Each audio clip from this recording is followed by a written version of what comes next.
A'udzubillahi Bismillahirrahmanirrahim. Assalamualaikum warahmatullahi wabarakatuh.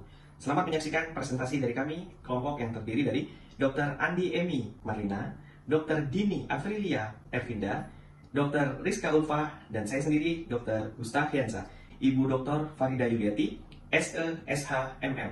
Dengan judul presentasi, e-bisnis sebagai solusi strategik untuk transisi netral karbon di Indonesia. Selamat menyaksikan. Yang dimana terdapat manfaat dengan adanya pemanfaatan e-bisnis terhadap kondisi lingkungan di sekitar kita. Ada benefit yang dimunculkan dari adanya e-bisnis, ialah pemanfaatan sumber daya yang lebih baik dan kemudian menghasilkan kondisi yang ramah lingkungan. Dan yang di sebelah ini ada potensi signifikan. Temuan penelitian menunjukkan bahwa e-bisnis memiliki potensi signifikan untuk mentransformasikan landscape perekonomian Indonesia menuju model pembangunan rendah karbon. Itu poin pentingnya. Dengan strategi yang diusulkan meliputi pengembangan infrastruktur digital hijau, optimasi logistik berkelanjutan, edukasi konsumen, inovasi kebijakan, dan pembangunan kapasitas teknologi. Artikel yang akan kita bahas ini menawarkan sebuah kerangka konseptual dan rekomendasi praktis bagi pembuat kebijakan, pelaku bisnis, dan para pemangku kepentingan dalam ekosistem pembangunan Indonesia yang berkelanjutan, serta memberikan rekomendasi praktis yang diusulkan untuk mendorong penerapan e-bisnis dalam mencapai target netral karbon, termasuk untuk membangun infrastruktur digital hijau, mengoptimalkan logistik berkelanjutan, meningkatkan kesadaran konsumen, dan mengembangkan kebijakan yang inovatif.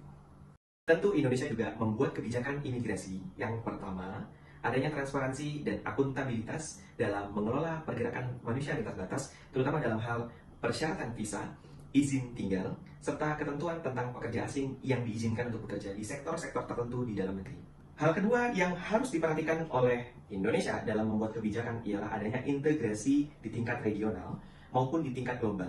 Kita mengetahui pemerintah punya tantangan untuk menyesuaikan kebijakan dalam negerinya dengan perkembangan global, seperti globalisasi ekonomi dan integrasi kawasan melalui Masyarakat Ekonomi ASEAN atau yang disingkat dengan MEA. Tak cuma sampai di situ, Indonesia juga harus menghadapi tantangan. Dalam hal ini, Indonesia menghadapi tantangan dalam menyeimbangkan perlindungan tenaga kerja lokal dan penguatan daya saing di pasar regional. Dampak positifnya ialah terjadinya peningkatan daya saing antara pekerja lokal terhadap pekerja asing. Tapi, ada dampak buruknya kalau kemudian pemerintah Indonesia gagal dalam mengelola, ialah kesenjangan, apakah dalam hal pengetahuan maupun dalam hal kesenjangan ekonomi antara pekerja lokal dan pekerja asing. Pemerintah Indonesia juga wajib membuat kebijakan imigrasi untuk mendukung integrasi ekonomi regional.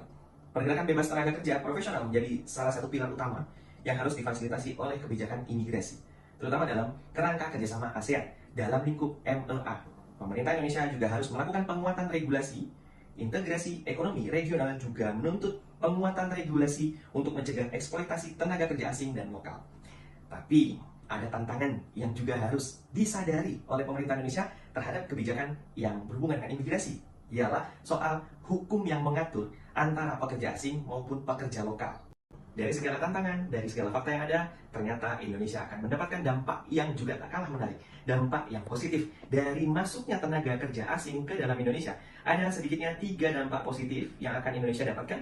Yang pertama ialah tentang meningkatnya pengetahuan dan pengalaman, terutama untuk tenaga kerja lokal. Karena mereka bertemu dengan tenaga kerja asing, mereka pun banyak sekali pasti belajar tentang pengalaman dan pengetahuan-pengetahuan baru.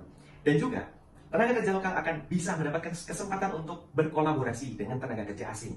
Mendapatkan inovasi digital, sudah pasti pekerja asing masuk dengan segala kecanggihan dan segala modernisasinya yang insya Allah akan dirasakan oleh kita masyarakat Indonesia.